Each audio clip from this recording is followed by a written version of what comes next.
사람은 누구나 역사관을 가지고 살아갑니다. 자기 나름대로 역사관.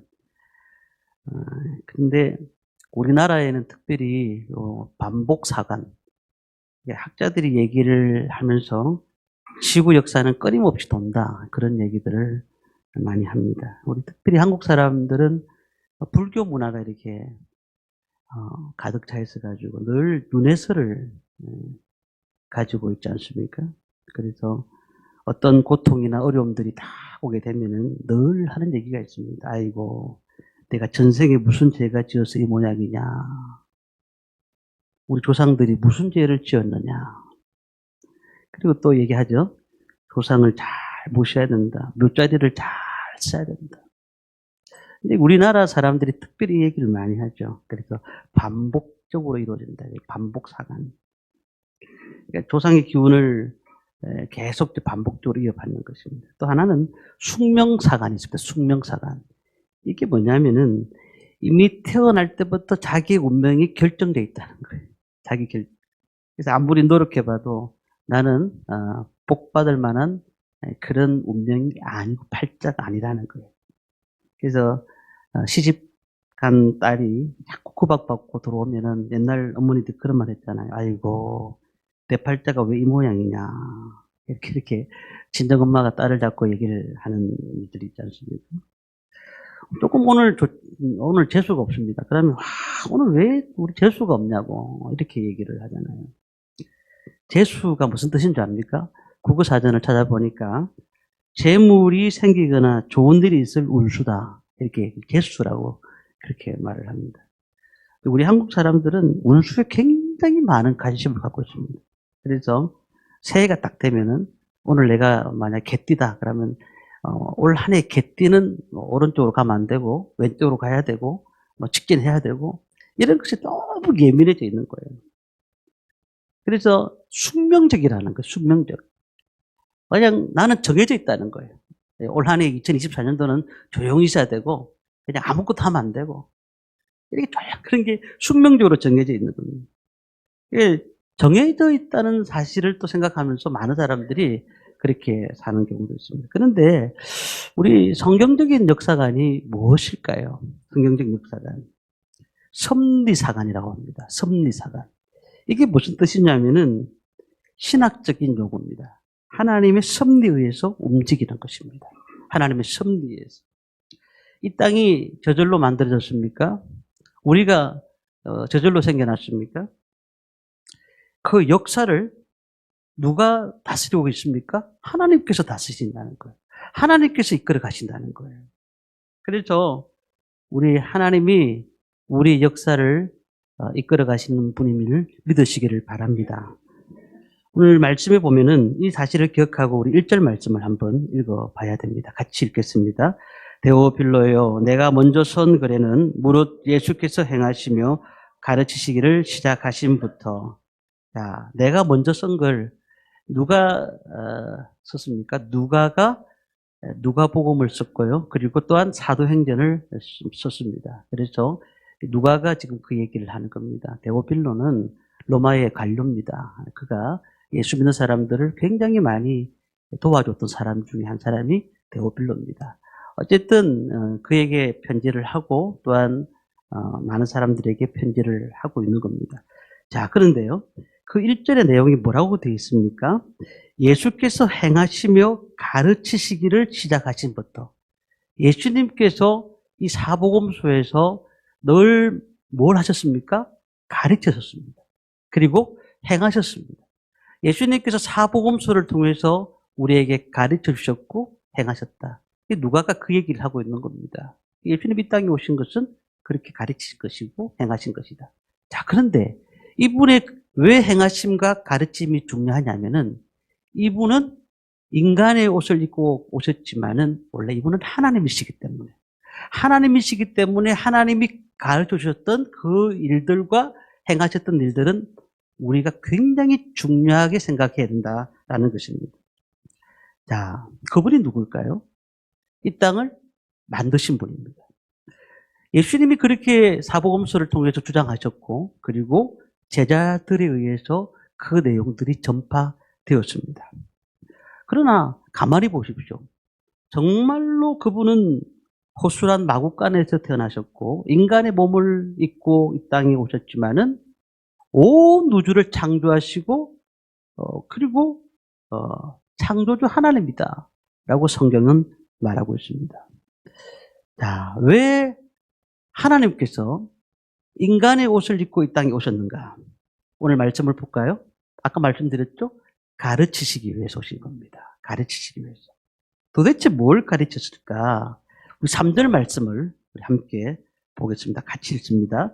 그가 고난받으신 후에 또한 그들에게 확실한 많은 증거로 친히 살아계심을 나타내사 40일 동안 그들에게 보이시며 하나님 나라의 일을 말씀하시니라. 이게 하나님 나라의 일을 말씀하셨어요. 그래서 예수님께서 이 땅에 오셔가지고 하나님의 나라의 일을 전파하셨습니다. 하나님 나라. 이게 헬라어는 바실레이아입니다. 이게 무슨 뜻이냐면 왕국이라는 뜻입니다. 자, 왕국에는 누가 있을까요? 왕이 있습니다. 그리고 왕이 있다는 것은 그 왕이 그 나라를 다스리는 것이잖아요. 다시 말하면 이 땅의 주인이 하나님이시라는 사실이고 그리고 예수님께서 이 땅의 주인이고 하나님 나라에 대한 왕국에 대한 일들을 말씀하셨다는 겁니다. 자, 그렇다면 역사가 저절로 된 것입니까? 아닙니다. 반복되는 것이 아니에요. 그리고 숙명에 의해서 움직여지는 것도 절대 아닙니다. 뭐 그냥 잠깐 어떤 인터넷 보고 야 이번 달에는 어디 가면 안 되겠구나 그런 생각 절대 하지 마십시오.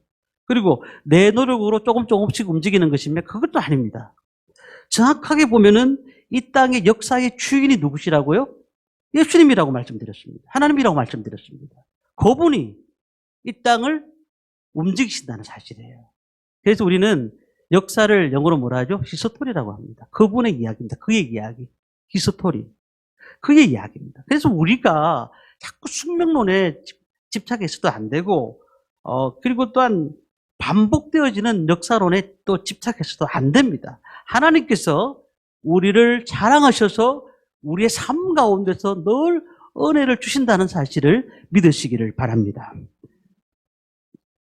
예수님께서 이렇게 말씀합니다. 사람들을 보아놓고 그렇게 말씀하시겠죠. 얘들아 속지 마라. 역사는 반복되는 것이 아니란다. 숙명에 의해서 던져지는 역사가 아니란다. 오직 내가 그 하나님의 나라를 내가 왕인데 다스린단다. 그렇기 때문에 내가 그 땅을 마지막 때는 건설할 것이다. 그렇게 말씀하시는 거예요. 3절에 보니까. 자, 그러면은 복음서에서 또 예수님이 하셨던 일들이 뭘까요? 그 말씀은 고난 받으신다는 겁니다. 오늘 말씀에 보면은 3절에 이렇게 되어 있죠. 그가 고난 받으신 후에 왜 고난을 받으셨습니까? 예수님이 왜 고난을 받으셨습니까? 우리 인간이 가장 해결하지 못하는 문제가 뭘까요? 과학은 발달되고 문화는 발달되고 많은 것들은 가면 갈수록 좋아지는데 이 죄의 문제는 누구도 해결할 수가 없는 거예요. 누구도 해결할 수가 없는 거예요. 그래서 예수님께서 고난 받으시면서 이 죄의 문제를 해결하시기 위해서 이 땅에 오신 것입니다. 과학이 발달했는데 왜 사람들이 왜 불안해합니까? 아니 잘 살게 되었고 또한 100세 인생이라지 않습니까? 그래서 그렇게 오랫동안 사시는데도 불구하고 암 환자는 왜 그렇게 많습니까? 사람들은 점점 고통 가운데 빠져들어가고 있어요. 그렇게 잘 살게 되고 그냥 과학이 발달되고 많은 것들을 얻으면서 누릴 수 있을 것 같은데 왜 사람들은 심리적으로 자꾸 흔들리고 우울증 환자들이 왜 그렇게 많은 것입니까? 옛날에 저희 어릴 때도 마찬가지입니다만 우리 방 한 칸짜리에다가 부모님들과 같이 살았습니다. 4식구든 5식구든 한 방에 살았습니다. 한 입을 듣고 살았어요. 한 입을 듣고. 아니 어제 그 필리핀 선교사님 한번 만났는데요. 이분이 그러시는 거예요. 자기 아들이 필리핀에 같이 왔는데 요충이 생겼다는, 우리 젊은 사람 요충이라는 말을 모르잖아요. 막 요충 생겼다는 거예요. 그래가지고 큰일 났다는 거예요. 벌레가 생긴 거예요. 그런 시대에서도 우리가 살았습니다. 근데 지금 어떻습니까? 그냥 부모님 얼굴 맞대지 않아도 자기 방에서 알아서 잠을 자고 침대에서 살고 있습니다. 컴퓨터 하나만 가지고도 24시간을 보낼 수 있는 아이들입니다. 휴대폰 하나만 있어도 재밌게 보낼 수가 있습니다. 과학이 발달되고 문화가 발달되었는데도 불구하고 그런데 아무리 봐도 이 재해 문제는 해결할 수가 없더라는 거예요. 재해 문제는. 과학이 발달했는데 왜 재해 문제에 대해서는 손을 못 댈까요? 예수님이 바로 이 문제를 지적하신 것입니다. 그래서 디모데후서 3장 2절부터 4절까지는 이렇게 말세에 일어난 일들을 차근차근하게 이렇게 얘기를 하고 있습니다. 사람들이 갈수록 자기를 사랑하며 돈을 사랑하며 자긍하며 교만하며 회방하며 부모를 거역하며 감사하지 아니하고 거룩하지 아니하고 무성하며 원통함을 풀지 아니하고 참소하며 절제하지 못하고 사나우며 선한 것을 좋아 아니하며 배반하며 팔며 조급하며 자고하며 쾌락을 사랑하기를 하나님 사랑하는 것보다 더하게 될 것이다. 저는 이 말씀을 읽으면서 진짜 마지막 때에 이렇게 우리의 삶을 살고 있지 않습니까? 디모데후서에서 예언하고 있는데 이 예언이 너무 정확하게 맞아 들어가고 있습니다. 수많은 사람들이 그래서 어떻게 하든지 한번 돌을 닦아보려고 종교에 침체하는 분들도 많이 있습니다. 그런데 종교에 침체를 하고 돌을 닦아도 그 문제는 해결할 수가 없는 거예요. 하나님께서 인간의 몸을 입고 이 죄의 문제를 해결하기 위해서 오신 것입니다. 이것이 예수님께서 하신 것입니다. 첫 번째 하신 건 뭐라고요? 우리를 가르치신 것이고 두 번째는 죄의 문제를 해결하시기 위해서 이 땅에 고난을 받으셨다는 것. 많은 사람들이 예수님이 병 고쳐줬다는 얘기를 하잖아요. 그래서 사복음서에 보면 예수님이 병을 고치셨잖아요. 그러니까 우리의 병도 고쳐야 된다. 그리고 병 고치는 교회 한번 나가보자. 그리고 어떤 교회는 축복 대성에 그래서 복 많이 받는 교회를 가야 된다. 그래 내가 복을 많이 받을 수 있다. 근데 생각을 한번 해보십시오. 예수님께서 우리 수명을 2, 3년 더 늘려주기 위해서 이 땅에 오셨습니까? 예수님께서 우리의 수명을 한 10년 더 살게 하기 위해서 이 땅에 오신 것입니까? 우리 물질 축복 많이 받게 하기 위해서 예수님이 이 땅에 오신 것입니까? 아니에요. 이거는 하나님께서 말씀 한마디만 하시면 우리 복을 받을 수가 있어요. 그런데 단지 그것 때문에 인간의 옷을 입으시고 이 땅에 오실 이유가 없는 겁니다. 피 흘리실 이유도 없는 겁니다. 마가복음 10장 45절에 이렇게 말씀을 합니다. 인자가 온 것은 섬김을 받으러 함이 아니요 도리어 섬기려 하고 자기 목숨을 많은 사람의 대속물로 주려 합니다. 자기 목숨을 많은 사람들의 대속물로 주려 했다. 대속물. 대속이 뭡니까? 누군가가 대신 죽어야 한다는 거잖아요. 대속이잖아요. 그러니까 예수님께서 죽어주셨다는 겁니다. 죄의 문제를 우리가 해결할 수 있는 길이 없다니까요. 아무리 좋은 법을 만들어가지고 국회에 상정을 해가지고 이 법만 하면은 모든 사람들이 죄를 안 질 것이다 라고 생각해도 그럴 수가 없는 겁니다. 그래도 죄를 지는. 죄의 문제를 해결할 수 있는 분은 예수님밖에 없다는 사실입니다. 왜요? 우리를 구원하시기 위해서. 우리를 구원하시기 위해서 이 땅에 오신 것입니다. 내가 곧 길이요 진리요 생명이니 라고 말씀하지 않았습니까? 그러니까 그 진리입니다. 그런데 잘 보십시오. 지난주가 무슨 주일이었죠? 부활주일이었습니다. 그런데 그 진리를 어떻게 확정시키셨냐면 그것으로 죽으심으로써 끝난 것이 아니라 예수님은 부활로 확정시켜버렸습니다. 부활로. 불교에 다니셨던 분도 계시는데 절에 다니셨던 분, 그게 사랑이 없습니까? 그 불자들도 사랑을 많이 전하고 있습니다. 그리고 그들도 굉장히 많이 열심히 절에 다니면 병이 낫기도 합니다. 강론 시간이 되면 그들이 눈물 돌리기 시작합니다. 그리고 어떤 사람은 절에서 그 스님의 강론을 받으면 삶이 바뀌기도 합니다. 불교도들 우리보다 더 많이 기도합니다. 천일 기도. 얼마나 많이 기도하는지. 그런데 그렇게 다른 종교가 기독교를 흉내내고 할 수 있고 그렇다 할지라도 한 가지 흉내내지 못하는 것이 무엇일까요? 제가 방금 말씀드렸잖아요. 부활입니다. 다른 성인들은 다 무덤을 멋있게 만들어놨어요. 멋있게.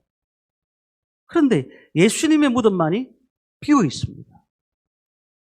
그리스도께서 친히 살아나셔서 하나님의 아들이심을 만방에 선포하신 겁니다. 그래서 사도 바울이 로마서 1장 4절에 이렇게 말씀합니다. 성결의 영으로는 죽은 가운데서 부활하여 능력으로 하나님의 아들로 안정되셨으니 곧 우리 주 예수 그리스도라 선포되셨으니라고 되어 있습니다.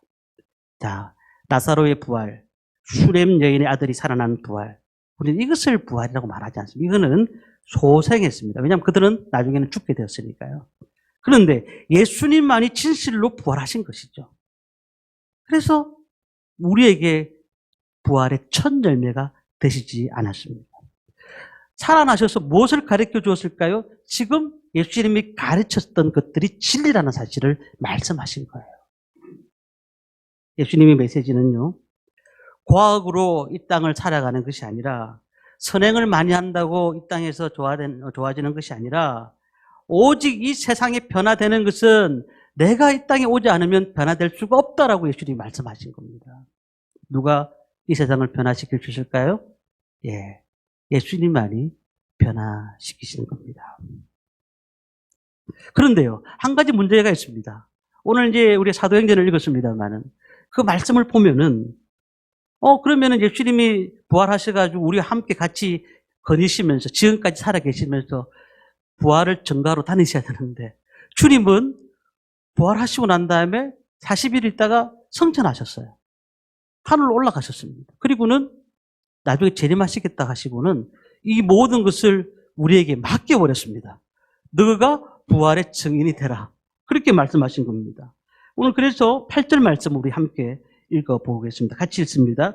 오직 성령이 너에게 임하시면 너희가 권능을 받고 예루살렘과 온 유대아와 사마리아와 땅 끝까지 이르러 내 증인이 되리라 하시니라. 내 증인. 누구의 증인요? 예수님의 증인이 되라고 말씀하셨습니다. 우리에게 바톤을 주셨습니다. 너가 증인이 되라. 교회와 우리 성도님들이 이 사명을 감당하고 있습니까? 정말 세상을 변화시키려고 하는데 예수님이 바톤을 주시면서 너희들이 그 증인이 되라라고 말씀하셨는데 우리가 그 증인이 되고 있냐는 겁니다. 솔직히 교회 하면은 세상 사람들이 요즘은 세상의 지탄을 대상이 되는 교회를 얘기하고 있습니다. 뭐 세상이 교회에 대해서 아름답게 생각하지 않는 경우도 너무 많습니다. 왜 그럴까요? 결국은 교회가 대형 교회 커지고 막 사람 숫자 많아지고 이런 데만 관심이 많고 물질이 많아지고 이런 데만 관심이 많지 정인되는 일에 대해서 관심이 없기 때문에 그런 거예요. 예수님께서 우리에게 말씀하시면서 내 정인이 되라고 말씀하셨어요. 누구의 정인? 내 정인. 예수님의 정인이 되라고 말씀하신 겁니다. 자, 그렇다면 간단하게 몇 가지 말씀드릴 겁니다. 예수님의 정인 되기 위해서는 우리가 필요한 것이 무엇인가? 첫 번째는 신앙의 체험이 있어야 됩니다. 신앙의 체험. 아니, 정인이 뭐예요? 전파자 아닙니까? 전파자. 보고 들은 것을 그대로 전하는 것이 정인입니다. 그런데 그렇게 보고 들은 것을 전하지 않고 옆에서 들은 것을 전하면 이게 정인이라고 말할 수가 없습니다. 예를 들어서 어느 성도님이 길을 가셨습니다. 길을 가는데 갑자기 꽝 소리가 나서 보니까 차가 사고가 난 겁니다. 찻길이 사고가 났는데 그때 보니 너무 한적한 곳이라서 사람이 다니지 않는 곳이에요. 그리고 또한 CCTV도 없어요. 그런데 그 꽝 사고가 났는데 이 사람이 그냥 한 차가 도망가 버린 거예요. 뺑소니를 쳐버린 겁니다. 근데 내만 쳐다본 거예요. 내만 보고 있었던 거예요. 그 사실을. 그리고는 번호를 기억하고 있었던 겁니다. 112에 전화하고 119에 전화했을 때 내가 직접 봤다고 얘기할 수가 있는 거잖아요. 그런데 누구한테 그 얘기를 했더니 그 사람이 돌려서 얘기했으면 그거는 본 게 아니에요. 자기가 본 게 아니에요. 자기가 느낀 건 그냥 들었던 겁니다. 들었던 거. 신앙은요, 직접 체험하지 않으면 예수님의 증인이 될 수가 없습니다. 그리스도를 직접 만난 경험이 없이는 전할 수가 없는 거예요. 힘이 없는 것입니다. 입으로는 전파할 줄 몰라도 참 정인의 삶은 살아갈 수가 없는 것입니다. 우리 교회가 부흥되고 우리 성도님들의 가정이 잘 되기 위해서는 먼저 신앙의 체험이 있어야 됩니다. 신앙을, 하나님을 만나야 돼요. 밖에 나가서 내가 예수를 믿는다고 증거하기는커녕 내가 교인임을 숨길 때도 많아요.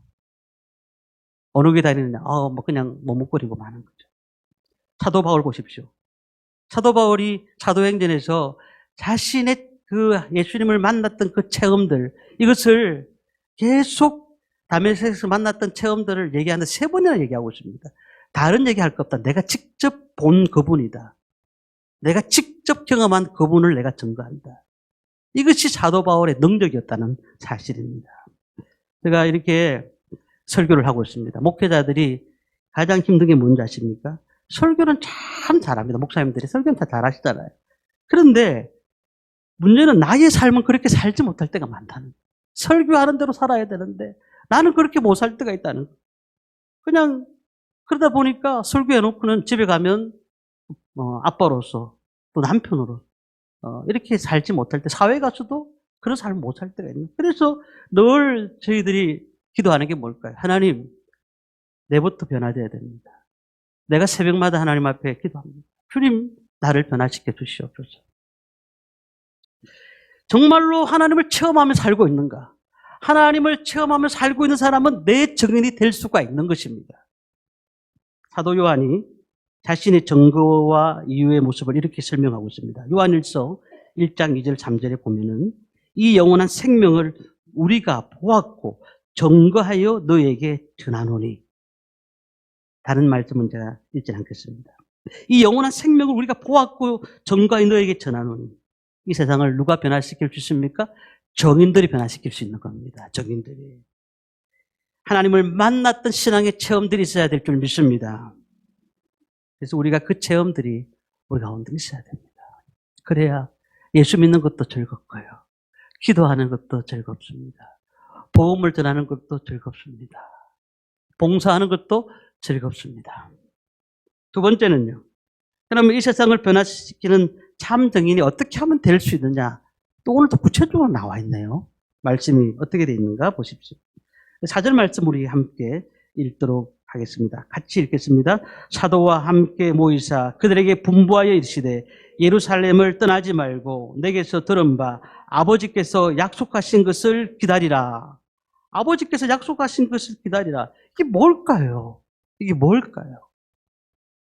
그러니까 세상에서 그냥 이것을 받지 않고 그냥 정인 노릇해도 봤자 힘이 빠진다. 너희들 그렇게 살아도 그냥 결국은 세상 사람들과 별다르지 않다는 거예요. 뭘까요? 8절에 정확하게 읽었던 말씀이 나옵니다. 오직 성령이 너희에게 임하시면. 성령이 임하시면이라고 있습니다. 성령을 받으면 이 약속하신 것을 기다리는 성령을 받으면 너희들이 온전한 내 정인이 될 수가 있다고 말씀하고 있는 것입니다. 제자들의 관심이 무엇일까요? 하나님 나라에 대해서 관심이 있었습니다. 그때가 언제입니까? 오늘 7절에 말하고 있잖아요. 그때가 언제입니까? 6절에 보면은 그들이 모였을 때 예수께 여쭤 이르되 주께서 이스라엘 나라를 회복하심이 이때이니까? 라고 묻습니다. 예수님의 하나님의 나라에 대한 고민을 갖고 있습니다. 자, 그런데 예수님께서는 그에 대한 대답을 7절에 하고 계십니다. 이르시되 때와 시기는 아버지께서 자기의 권한에 두셨으니 너희가 알 바 아니요. 너희가 알 바 아니다. 하나님 아버지만 아신다. 그러면서 뭐라 하죠? 너희가 관심을 가져야 될 것은 너희가 성령을 받아 정인이 되는 것이다. 오늘 이렇게 우리에게 말씀하는 겁니다. 8절 말씀을 우리 다시 한 번 더 읽겠습니다. 같이 읽습니다. 오직 성령이 너희에게 임하시면 너희가 권능을 받고 예루살렘과 온 유대와 사마리아와 땅끝까지 이르러 내 증인이 되리라 하시니라. 아멘. 너희가 권능을 받고 그리고는 예루살렘과 온 유대와 사마리아와 땅끝까지 이르러 내 증인이 되리라. 권능받아라고 하시죠. 권능받아라. 자, 그런데 이렇게 하면 또 이렇게 생각하시는 분이 있습니다. 성령의 권능이 무엇이냐라고 얘기하면은 막 방언이 터지고 신유 은사가 나타나고 기도 원장님이 한 번씩 기도해 주시는 것. 이게 뭐 성령의 권능이 많은 거다. 그래서 막 뭐 권능 있는 곳에 달려갑니다, 사람들이. 우리 옛날에 그랬잖아요. 부흥성에 하면 막 그냥 막 달려가서 보고 막 그냥 말씀을 들었고 뭐 그럴 때는 너무 사모하는 영이 얼마나 귀했습니까? 그런데 성령을 왜 이 땅에 보내셨느냐는 거예요. 성령을 이 땅에 왜 보내셨는가? 이 목적을 좀 알아야 됩니다. 요한복음 14장 16절 말씀을 보면 이렇게 되어 있습니다. 내가 아버지께 구하겠으니 그가 또 다른 보혜사를 너희에게 주사 영원토록 너희와 함께 있게 하리니 그는 진리의 영이라. 그 다음에 26절입니다.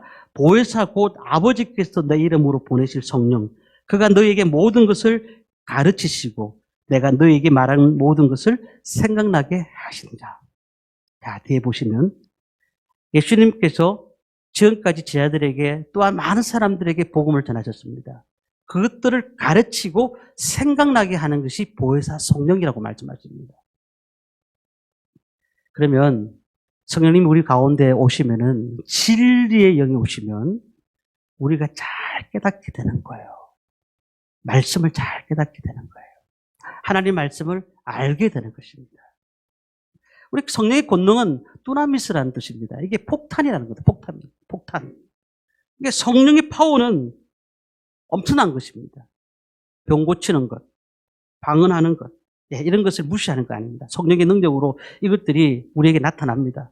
그러나 주된 목적이 그게 아니라는 겁니다. 방언하고 병 고치는 삶을 사는 것, 그거 이상이 무엇이냐?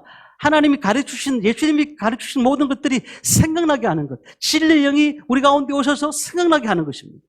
우리가 아무리 많은 사람들을 고치고 아무리 많은 사람들을 그렇게 해도 예수님 믿는 그 당시에도 많은 사람이 떠나가 버렸습니다. 지금도 그렇습니다. 병 고치는 신유 은사와 역사와 능력이 막 나타나는 교회들 막 그렇게 해가지고 병을 고쳤는데요. 나중에 보니까 그 교회 안 나와요. 그리고 또 다시 병이 다시 돌아와요. 그리스도의 가르침은 하나님 말씀을 가지고 그 말씀이 생각나야 돼요.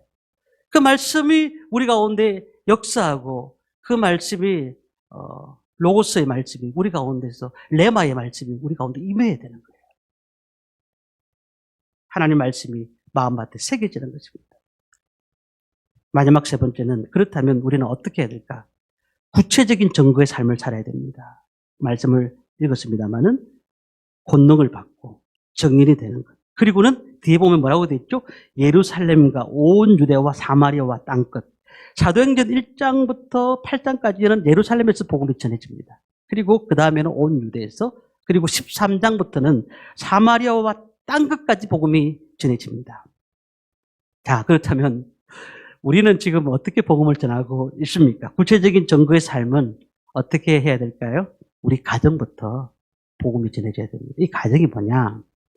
한평생 기도해도 가정 구원 못 이루는 경우도 많아요. 근데 그부터 시작돼야 되는데 제자들이 변화되었잖아요. 성령을 받아서 변화되었잖아요. 우리가 변화되지 않으면 안 됩니다. 우리가 세상에 복음을 전하기 위해서 우리 가정을 변화시키기 위해서 내가 변화되지 않으면 성령 받고 변화되지 않으면 그 가르침을 정확하게 듣고 그 가르침대로 행하지 않으면 옆에 사람 절대로 예수 안 믿습니다. 내가 먼저 변화돼야 됩니다. 성령이 임하시면 내가 권능을 받고 그리고는 모든 것을 하나님 앞에 일을 할 수 있는 은혜를 받게 되는 것입니다. 오늘부터 하시기를 바랍니다. 9절 말씀 보니까 이 말씀을 마치시고 그들이 보는데 올려져 가시니 구름이 그를 가르쳐 보이지 않게 하더라. 10절 11절 보니까 올라가실 때 제자들이 자세히 하늘을 쳐다보고 있는데 흰옷 입은 두 사람이 그들 곁에 서서 이르되 갈릴리 사람들아 어찌하여 서서 하늘을 쳐다보느냐 너희 가운데서 하늘로 올라가신 이는 예수는 하늘로 가심을 본 그대로 오시니라 하였느니라. 우리를 심판하실 때에 마지막으로 우리에게 올라가시면서 부탁하셨습니다. 내 증인이 되라. 오늘 저와 성도님들 하나님 예수님께서 말씀하셨던 것처럼 예수님의 증인이 되시기를 바랍니다. 증인의 삶을 사시기를 바랍니다. 성령을 충만히 받고 그리고 권능을 받아서 그냥 신앙생활 고민하지 마시고 이제 하나님 앞에 나왔으니까 주님께서 주시는 능력과 권능을 받아서 주님의 일을 잘 감당하셔서 하나님 나라를 위해서 사는 저와 성도님들 되시기를 주님의 이름으로 축원합니다.